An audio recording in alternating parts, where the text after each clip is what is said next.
창세기 18장 1절부터 15절을 보도록 하겠습니다.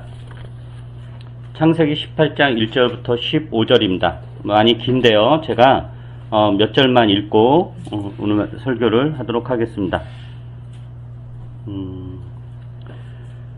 주님께서 마므레의 상수리 나무 곁에서 아브라함에게 나타나셨다. 한창 더운 대낮에 아브라함은 자기의 장막 어귀에 앉아 있었다. 아브라함이 고개를 들고 보니 웬 사람 셋이 자기의 맞은쪽에 서 있었다. 그는 그들을 보자 장막 어귀에서 달려나가서 그들을 맞이하며 땅에 엎드려서 절을 하였다. 아브라함이 말하였다. 손님들께서 저를 좋게 보시면 이 종의 곁을 그냥 지나가지 마시기 바랍니다.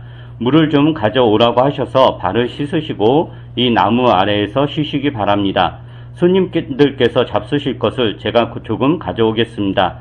이렇게 이 종에게로 오셨으니 좀 잡수시고 기분이 상쾌해진 다음에 길을 떠나시기 바랍니다. 그들이 대답하였다. 좋습니다. 전 그렇게 하라고 하시면 사양하지 않겠습니다. 네, 5절까지 읽었습니다. 지난번 설교에서 이런 이야기를 했습니다. 주인과 방문객, 방문객, 여행객 혹은 나그네라고도 할 수 있고요.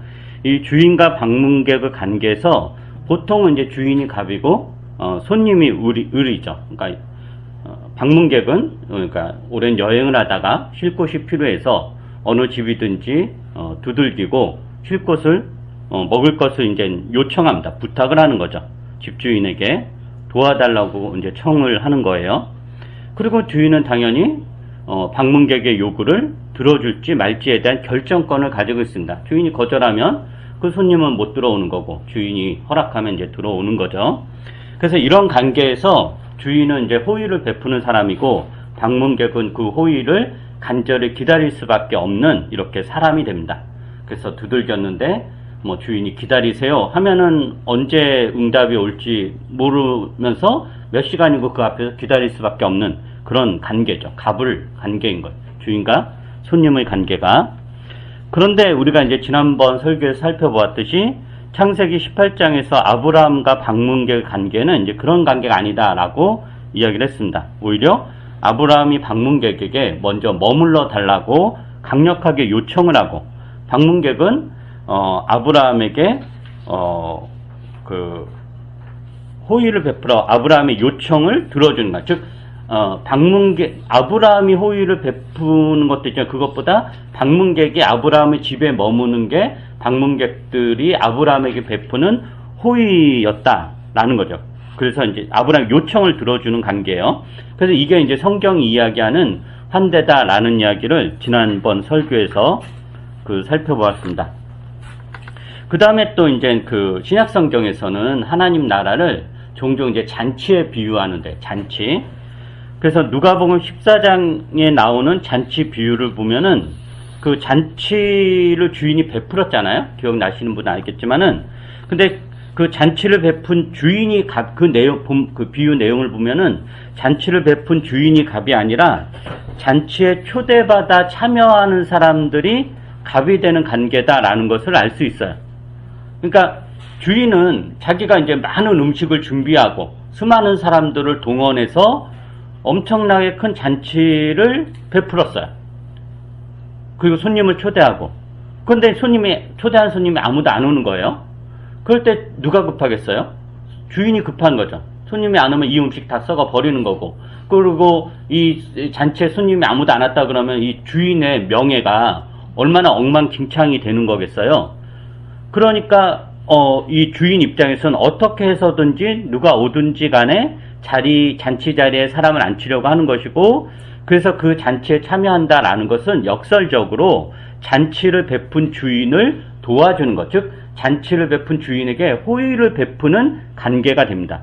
그래서 누가복음 14장에 나오는 잔치 비유에서 이 잔치를 잔치답게 만드는 자가 누구인가? 바로 초대받은 사람들이라는 것이고, 그리고 초대받은 사람들은 자신들이 이 잔치를 위해서 한 게 아무것도 없잖아요. 아무 것이 없다고 하더라도 당당하게 이 잔치에 참여할 수 있다는 것. 이게 하나님 나라에서 환대다라는 이야기를 지난 이제 설교에서 했습니다. 오늘은 이런 환대의 관계를 좀 더 확장해서 이야기를 해보려고 합니다. 누가복음 10장을 한번 볼까요? 누가복음 10장 25절부터 37절. 굉장히 유명한, 여러분이 다 잘 아는 그 착한 사마리아인의 비유입니다. 누가복음 10장 25절부터 37절인데 제가 읽어보겠습니다. 누가복음 10장 25절부터입니다. 어떤 율법교사가 일어나서 예수를 시험하여 말하였다. 선생님, 내가 무엇을 해야 영생을 얻겠습니까? 예수께서 그에게 말씀하셨다. 율법에 무엇이라고 기록하였으며 너는 그것을 어떻게 읽고 있느냐? 그가 대답하였다. 네 마음을 다하고 네 목숨을 다하고 네 힘을 다하고 네 뜻을 다하여 주 너의 하나님을 사랑하여라 하였고 또 내 이웃을 내 몸같이 사랑하여라 하였습니다. 예수께서 그에게 말씀하셨다. 네 대답이 옳다. 그대로 행하여라. 그러야면 살 것이다. 그런데 그 율법교사는 자기를 옳게 보이고 싶어서 예수께 말하였다. 그러면 내 이웃이 누구입니까? 예수께서 대답하셨다. 어떤 사람이 예루살렘에서 여리고로 내려가다가 강도들을 만났다. 강도들이 그 옷을 벗기고 때려서 거의 죽게 된 채로 내버려두고 갔다. 마침 어떤 제사장이 그 길로 내려가다가 그 사람을 보고 피하여 지나갔다. 이와 같이 레위 사람도 그곳에 이르러 그 사람을 보고 피하여 지나갔다. 그러나 어떤 사마리아 사람은 길을 가다가 그 사람이 있는 곳에 이르러 그를 보고 추근한 마음이 들어서 가까이 가서 그 상처에 올리브 기름과 포도주를 붓고 싸맨 다음에 자기 짐승에 태워서 여관으로 데리고 가서 돌보아 주었다. 다음날 그는 2데나리온을 꺼내어서 여관 주인에게 주고 말하기를 이 사람을 돌보아 주십시오. 비용이 더 들면 내가 돌아오는 길에 갚겠습니다 하였다. 너는 이 세 사람 가운데서 누가 강도 만난 사람에게 이웃이 되어 주었다고 생각하느냐? 그가 대답하였다. 자비를 베푼 사람입니다. 예수께서 그에게 말씀하셨다. 가서 너도 이와 같이 하여라. 그러니까 지금 율법 교사가 예수님에게 무엇을 해야 이제 구원을 받는지 영생을 얻는지 이렇게 묻습니다. 예수께서 그 율법 교사에게 뭐라고 묻냐면은 율법에 무엇이라고 되어 있느냐 이렇게 묻죠. 그러니까 그 율법 교사가 그 율법의 조항이 굉장히 많잖아요. 그것의 가장 핵심적인 것을 정확하게 이야기합니다. 내 마음과 몸과 목숨을 다해서 주 너의 하나님을 사랑하는 것, 또 내 이웃을 내 몸같이 사랑하는 것, 즉 하나님 사랑과 이웃 사랑이 율법의 핵심이다, 이런 답변합니다. 그러니까 예수께서 그 답변이 옳다라고 하면서 그렇게 살아라, 그러면 영생을 얻을 것이다 라고 이야기를 합니다. 그러자 이제 율법교사가 또 질문하죠. 자신은 이제 옳게 보이려고, 그러니까 잘난 척 하려고 이제 질문하는 거예요. 뭐라고 묻냐면은, 그러면 내 이웃이 누구입니까? 라고 물어요. 즉, 하나님을 사랑하고 이웃을 내 몸같이 사랑하는 게 구원에 이르는 길이라면 내가 사랑해야 될 이웃은 누구입니까? 라고 묻는 것입니다. 그런데 이 질문, 누가 내 이웃입니까? 라는 질문에 담긴 의미는 뭐냐면은, 누가 이웃인지 이제 결정을 해야 된다 라는 거죠. 그리고 누가 이웃인지를 결정하는 주체가 나에게 있다라는 의미입니다. 즉 내가 저 사람은 이웃이고 저 사람은 이웃이 아니다라는 것을 결정한다라는 의미예요. 그래서 이런 맥락에서 율법교사가 누가 내 이웃입니까? 라고 묻는 것입니다. 그러니까 이 질문을 한 이 율법교사의 기대는 아마도 이런 기대였을 거예요. 예수님도 유대인이었으니까 나의 이웃은 누구입니까? 라고 물었을 때 이 사람이 기대했던 답변은 너의 이웃은 유대인이다.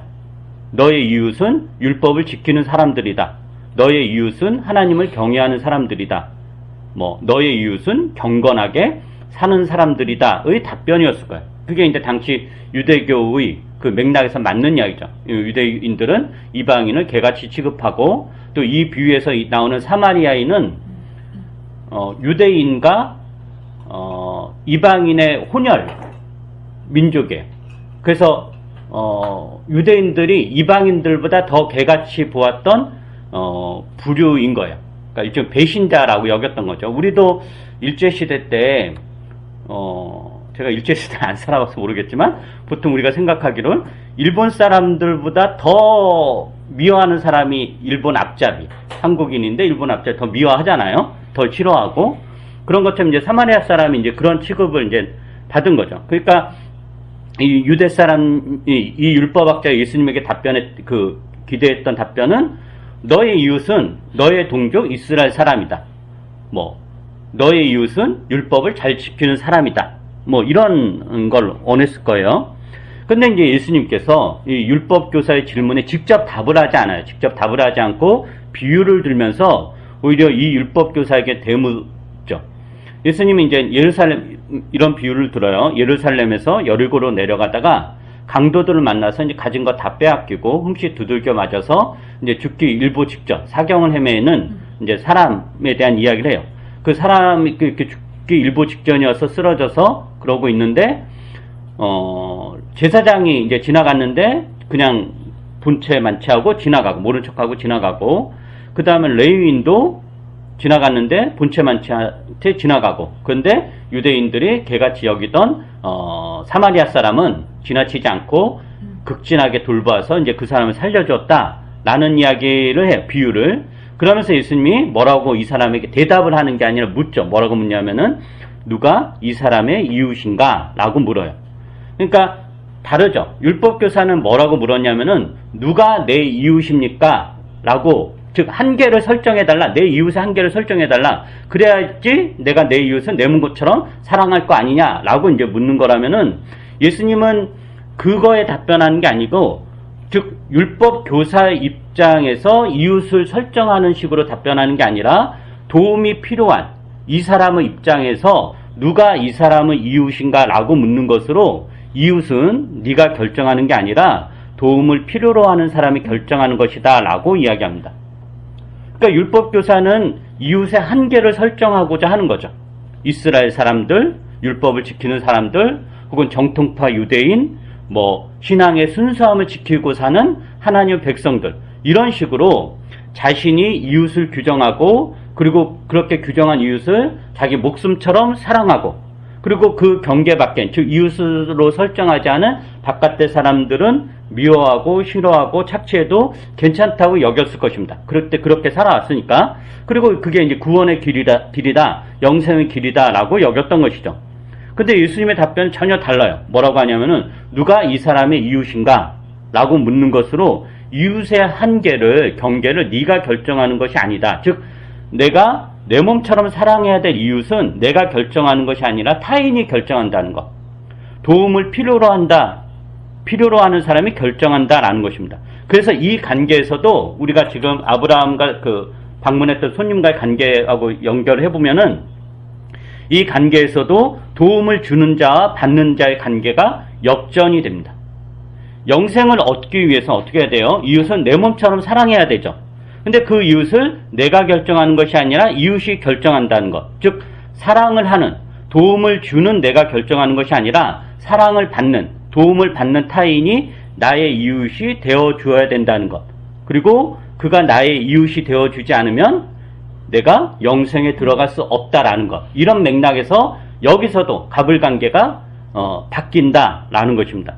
그래서 이런 맥락에서 기독교 신앙에서 하나님 나라 백성들의 환대의 실천이 이제 확장이 되는 거죠.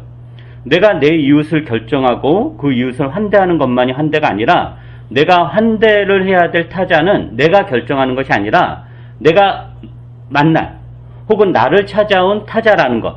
그리고 이 타자는 내 삶의 여정에서 어느 날 불쑥 혹은 우연히 낯선 손님처럼 찾아온다라는 것입니다. 그것을 내가 막을 수 없다는 거죠. 내가 내 이웃을 결정하는 그걸 막는다라는 거예요. 넌 아니다. 근데 하나님 나라에서는 그거 막을 수 없다라는 것이죠. 그 13세기 이란의 이슬람에서 이제 수피파라고 있는데 그 되게 그러니까 그 신비주의 그 분파예요. 이슬람의 소수파인데 거기에 루미라는 시인이 있습니다. 굉장히 이제 유명한 시인이에요. 막 사랑의 그런 시를 굉장히 많이 써서 그 보통 연애할 때도 많이 인용되는 그런 시들을 엄청나게 많이 썼던 분인데 이분이 시 중에서 굉장히 유명한 시 여인숙이라는 시가 있어요. 아마 대부분 들어봤을 거예요. 보통 그런 그 자기 돌봄이라든가 자기 치유 같은 그런 책에는 늘 인용이 되는 그런 시예요. 아마 읽어봤을 텐데 이 시는 그 사람의 마음을 무엇에 비유하냐면 여인숙에 비유해요. 여간. 그리고 우리 마음에서 온갖 감정들이 일어나잖아요. 분노라든가 화라든가 온갖 이런 감정들을 다 손님에 비유해요. 그래서 내 마음에 일어나는 많은 감정들은 다 손님이다. 그러니까 억지로 쫓아내려고 하지 말고 억지로 붙잡으려고 하지 말고 흘러가듯 내버려두라 라는 게 이제 이 시의 내용이거든요. 제가 한번 읽어드릴게요. 들어보세요. 인간은 여인숙이다. 날마다 새로운 손님이 찾아온다. 기쁨, 우울, 슬픔, 그리고 찰나의 깨어있음이 예약 없이 찾아온다. 그 모두를 환영하고 대접하라. 비록 그들이 그대의 집을 거칠게 휩쓸어 아무것도 남기지 않더라도 손님 하나하나를 존중하라.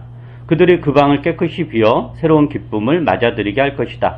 어두운 생각, 부끄러움, 후회, 그들이 찾아오면 웃으며 맞으라. 집 안으로 초대하라. 누가 찾아오든 감사하라. 모든 손님은 나를 안내하기 위한 먼 곳에서 온 분들이니.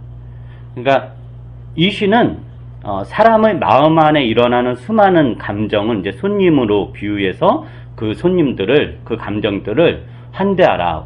올게 왔으니까, 올만해서 온 거니까, 너 나를 위해서 온 거니까 이렇게 쫓아내거나 막 억지로 이렇게 하지 말라라는 거예요. 저도 이제 이 시를 내담자들한테 자주 이야기하는데, 근데 이제 오늘 설교 준비하면서 이 시가 이제 생각이 났어요.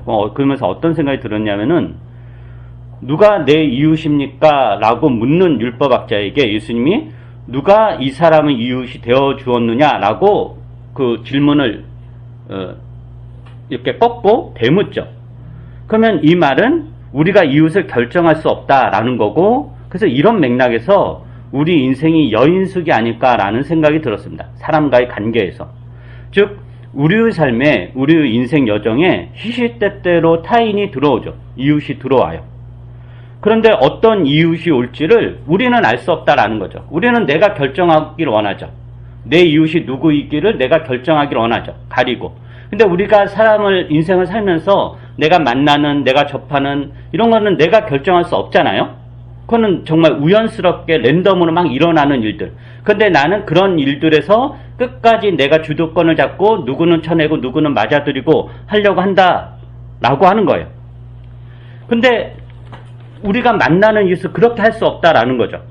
어떤 이웃이 올지 알 수 없고 우리가 결정할 수도 없다. 많은 경우 우연스럽게 일어난다라는 거. 우리의 계획을 넘어서서. 그것을 이제 신앙의 언어로 표현하면 하나님의 깊은 섭리 가운데서 우리 안에서 무언가 벌어지는 겁니다. 누군가를 만나서라도. 그래서 그 중에서 오래도록 머무는 이웃도 있을 거고, 잠시 스쳐 지나가는 이웃도 있고, 가급적 빨리 갔으면 하는 이웃도 있고, 또 안 봤으면 하는 이웃도 있고, 정말 오래도록 붙잡아 두고 싶은 이웃도 있어요. 근데 그 이웃을 내가 결정하고 머물고 떠나는 것을 내가 결정하는 게 아니다라는 거. 그러니까 우연스럽게 그 이웃을 만나고 그 이웃이 찾아오고 내가 인생의 길을 가다 만나기도 하는데 그 모든 이웃을 환대해야 된다라는 겁니다. 루미의 시에서는 그 이웃이 내 마음에 일어나는 감정이지만 하나님의 나라에서는 내 감정이 아니라 실제로 내가 만나는 사람들입니다. 그래서 이런 맥락에서 저는 교회가 여인숙이지 않을까? 여인숙이어야 하지 않을까라는 생각도 해봤습니다. 예수께서 복음서에서 그랬죠. 죄인들과 세리들과 늘 먹고 마시고 노니까 바리새파 사람들, 율법학자 예수님 비난합니다. 너희 예수는 저렇게 늘 죄인들과 어울리고 이상한 사람이다 라고 하니까 예수께서 뭐라고 하셨냐면은 나는 의인을 부르러 온 것이 아니라 죄인을 부르러 왔다 라고 합니다. 그리고 우리가 교회로 모일 때, 예배를 드릴 때 제일 처음 하는 게 뭐냐면은 우리가 우리의 죄를 고백하며 하나님의 임재를 간구한 기도를 드림으로 예배를 시작하겠습니다 라고 우리의 죄인됨을 고백하고 인정하는 것으로 예배를 시작하죠. 이 말은 우리가 교회로 모일 때 경건한 사람으로, 의인으로 모이는 것이 아니라 죄인으로 교회로 모인다라는 것을 의미합니다. 그리고 죄인으로 교회로 모인다라는 것은 교회가 어떠한 곳인가를 가장 선명하게 보여주는 거죠. 죄인이 모인다라는 건 뭐예요? 교회는 그 누구나 올 수 있는 곳이어야 된다라는 거예요. 어떤 곳에 가기 위해서 자격이라는 게 다 있잖아요. 그죠? 자격이라는 게. 근데 그 자격이 죄인이다. 그러면 누구나 다, 개나 소나 다 올 수 있는 거죠. 근데 세상에서는 어떤 모임이나 어떤 단체나 어떤 관계에 들어가기 위해서는 자격이 필요하죠. 신분이라든가 학벌이라든가 지식 수준이라든가 재산 규모라든가 아니면 무슨 매너라든가 태도라든가 이런 여러 가지 눈에 보이는 눈에 보이지 않는 자격들이 요구가 되고, 그래서 그런 자격에 따라 들어갈 수도 있고 들어가지 못할 수도 있고 낄 수도 있고 쫓겨날 수도 있는 거예요. 근데 교회는 뭐라는 거죠? 죄인들의 모임이다라는 거예요. 그렇다면 교회에 들어올 수 없는 사람이 있을까라는 거죠.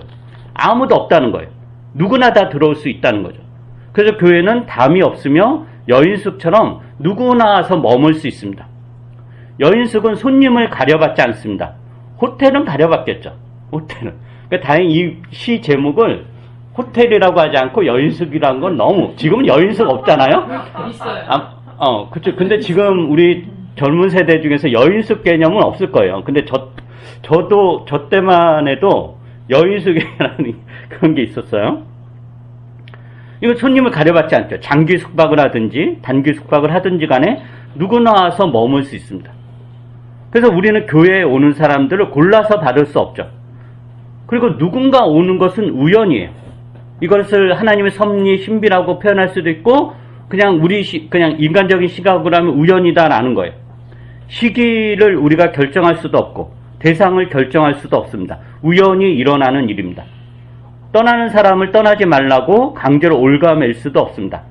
한번 오고 말 거라면 오지 말라고 할 수도 없습니다. 우리와 신앙을 같이 하지 않는다면 오지 말아야 된다라고 할 수도 없습니다. 우리에게는 그러한 권리가 없다라는 거죠. 왜냐하면 우리가 이웃을 결정하는 것이 아니기 때문입니다. 율법학자의 누가 내 이웃입니까? 라는 질문이 아니라 예수께서 그에게 돌려주었던 누가 이 사람의 이웃이 되어주었는가?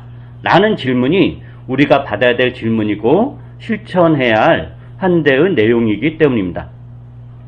그래서 누군가 교회에 온다라는 것은 여행에 지친 사람이 잠시라도 쉬기 위해 여인숙을 찾아오는 것과 같을 것입니다. 손님의 행색이 어떠하든지 간에 여인숙 주인은 손님을 환영하고 물을 주고 머물 곳을 안내하고 손님이 원한다면 잠시라도 말벗이 되어주기도 합니다. 이것이 교회가 존재하는 가장 중요한 이유이고 이러한 내용으로 교회가 운영되고 있느냐로 그 교회가 얼마나 건강한지 아닌지를 알 수 있습니다. 지난주 예배 나눔에서 이제 여러 명 교우들이 이 교회에 대한 기대라든가 내가 왜 교회를 떠나지 않고 계속 나오는가 이런 이야기들을 했는데 그 이야기를 듣고 저는 어떤 생각이 들었냐면은 감히 우리 교회가 방향이 이제 잘못되지 않았다. 잘 가고 있구나 라는 생각이 들었습니다. 비록 그 발걸음이 너무도 천천히 가지만 그렇다고 해서 방향을 잘못 잡은 것은 아닙니다. 방향을 잘못 잡고 전력 질주하는 것만큼 위험한 것은 없습니다. 아주 느릿하게 천천히 가더라도 답답하더라도 방향을 잘 잡고 가는 것이 중요한 것 같습니다. 이런 맥락에서 교회가 방향을 잘 잡고 가는 것 같다라는 생각은 들었습니다. 그런 맥락에서 저는 교회가 만족스럽고 좋은 것 같습니다. 말씀 마치면서 여러분에게 부탁을 드리는 것은 서로에게 이웃이 되어 주십시오. 여러분의 곁에 누구라도 잠시 머물다 갈 수 있도록 곁을 내어 주셔야 됩니다. 그건 교회로 모일 때도 마찬가지고 여러분 개개인의 삶에서도 마찬가지입니다. 누가 내 이웃인가를 찾으려고 하지 말고 그걸 결정하려고 하지 말고 누가 이 사람의 이웃이 되었는가 라는 질문에 응답할 수 있도록 여러분을 준비하시기 바랍니다. 여러분은 교회이며 여인숙입니다. 그리고 우리는 왜 이렇게 모였느냐? 그렇게 살기 위해 모인 것입니다. 그 방향을 잘 잡고 내가 아주 천천히 가더라도 그렇게 가고 있는가에 대한 점검이 여러분에게 있기를 바랍니다. 기도하겠습니다.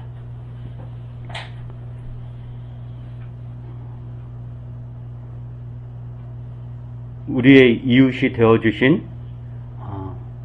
우리 주 하나님, 어쩌면 우리는 사경을 헤매면서, 즉 도움이 필요로 하는데 그 도움을 요청하지 못할 정도로 사경을 헤매던 자들이었는데, 주께서 저희들을 지나치지 않고 우리 곁에 오셔서 우리 이웃이 되어 주셔서 우리를 건져 주셨습니다. 주의 그 크신 은혜로 우리가 이렇게 삶을 유지하고 하루하루를 이렇게 성실하게 수행해 나갈 수 있습니다. 이게 얼마나 큰 은혜이고 복된 것인지를 표현할 길이 없습니다. 그리고 또 주님은 우리에게도 당신의 성품을 심어주셨고 그 성품이 자라기를 원하십니다. 즉 주께서 우리의 이웃이 되어준 것처럼 우리도 누군가에게 이웃이 되어주기를 요청하십니다. 믿음의 많은 조상들이 그러한 길을 어렵지만 가기 위해 애썼고 살아갔듯이 또한 저희들도 그러할 수 있도록 은혜를 베풀어 주시옵소서. 우리가 교회로 모일 때마다 교우들 서로에게 각자 이웃이 되어주게 해주시고 그것이 우리 삶의 전반에 확장되어서 우리 인생이 전부 그러할 수 있도록 은혜를 베풀어 주시옵소서. 때로는 그게 답답하고 말이 안 되는 것 같기도 하고 이 세상이 운영하는 방식으로 따지자면 참 도태되는 것 같지만 그러나 이것이 살 길임을, 즉 영생을 얻는 길임을 우리가 다시 한번 확인하게 해주시고 천천히라도 급하지 않게 천천히라도 뚜벅뚜벅 걸어갈 수 있도록 은혜를 베풀어 주시옵소서. 그래서 이것을 홀로 가지 않고 우리가 교회로서 어떤 교우들로서 같이 갈 수 있도록 함께 해 주시옵소서. 감사드리며 예수님 이름으로 기도합니다. 아멘. 우리 찬송가 487장을 듣도록 하겠습니다.